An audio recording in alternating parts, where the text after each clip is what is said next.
ladies and gentlemen, the Commander-in-Chief of the Minnesota National Guard, Governor Tim Pawlenty.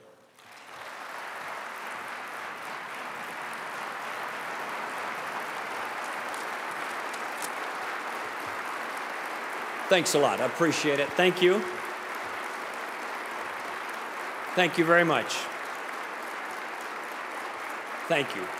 Thanks a lot. Thank you, and welcome home, Red Bulls. Now, before I get into my remarks formally, I want to share with you a little insight. Some of the information I get as the Commander-in-Chief of the National Guard from time to time is classified. Part of what I'm about to share with you is classified. The other part is not. The part that's not is that when Don Shelby was in Iraq visiting the Red Bulls, he got a tattoo. The part that's classified is the location of this tattoo. But I think for the right auction or charity purpose, he might be willing to reveal it at some future time. Or maybe we'll pay him not to reveal it, actually. But in the book of Isaiah, the Lord asks, "Whom shall I send and who will go for us?" In an analogous way, throughout the history of this great country, our nation and its leaders and our citizens ask, "Whom shall we send and whom will go for us?" This flag behind me over my right shoulder means some things. It stands for some things. This nation is not just a piece of geography. It also envisions and is built upon a set of values and principles. Paramount amongst those values and principles is the value of freedom. For people to realize their dream, whether it be in the United States of America or whether it be in Iraq, people need to be free so they can invent, so they can learn, so that they can design, so that they can create, so that the human spirit and their beliefs and their faith can be fully explored, fully developed, and fully deployed. It is one of the great pieces of genius of this nation.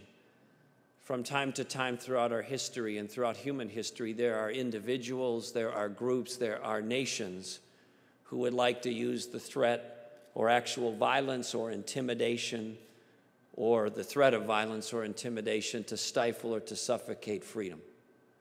So the United States of America, in its own interests, its own national security interests, and in the interests and cause of freedom, has said, we will step into the breach. And when freedom is threatened and the United States national security interest is threatened, we will ask the question, whom shall we send and who will go for us? And now we know the answer for this chapter in history and for this moment in time in Iraq and this nation's national security interest. The answer is the Red Bulls. And we look at your work, not just in the eyes of grateful citizens, but in the eyes of the military leaders of this country. You saw some of it on the video. You saw or heard General Shellito refer to some of it. But I've heard directly, as I know the congressional delegation has, from General Odierno, General Petraeus, Admiral Mullen, and on down the list, to a person. They look at the reputation and the work that was done by the Red Bulls in this assignment, in this deployment, and they say it was not only a job well done, it was a job exceptionally well done.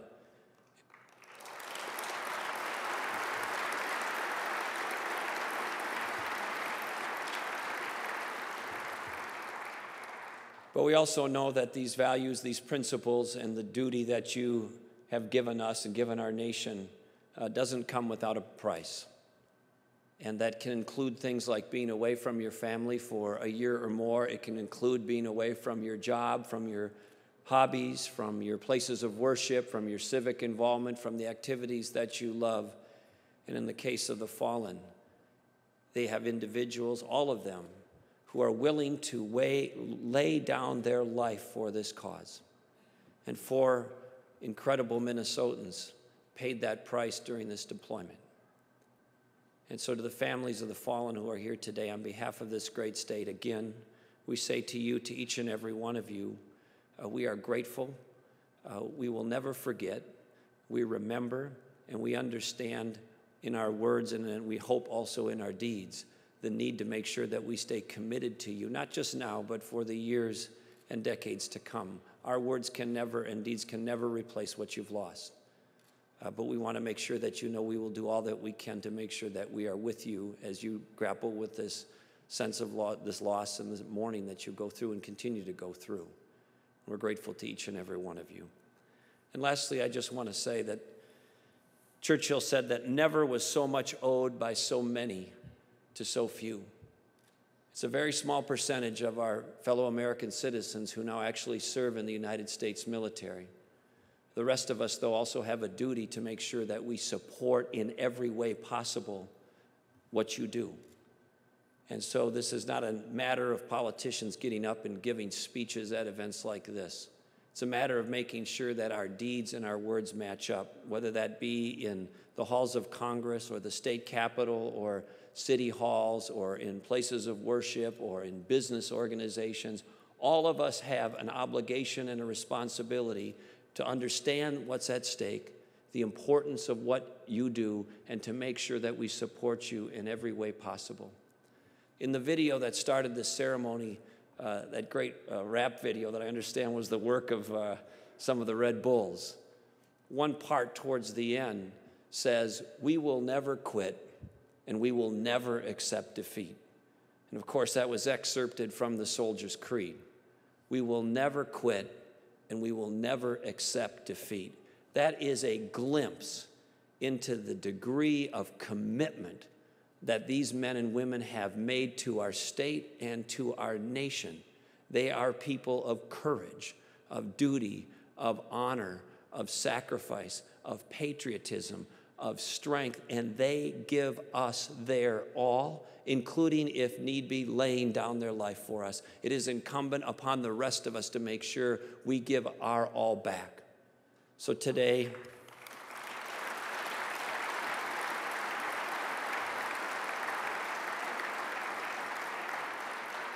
is an important ceremony, and these are important times to gather, to reinforce values, to express gratitude, to make sure the lessons and the ideas that we all cherish together are reinforced and taught and role modeled and expressed. But this ceremony is just one measurement of what we need to do as a state and as a nation to thank and support our troops. So that work continues. It will always continue. So I'm very proud of Minnesota. I'm very proud of our congressional delegation coming together for that cause. As I close out my time as governor in the coming months, I will just tell you my highest honor and pleasure was to have the opportunity to associate with the fine men and women in the Minnesota National Guard and the United States military. Thank you very much and welcome home.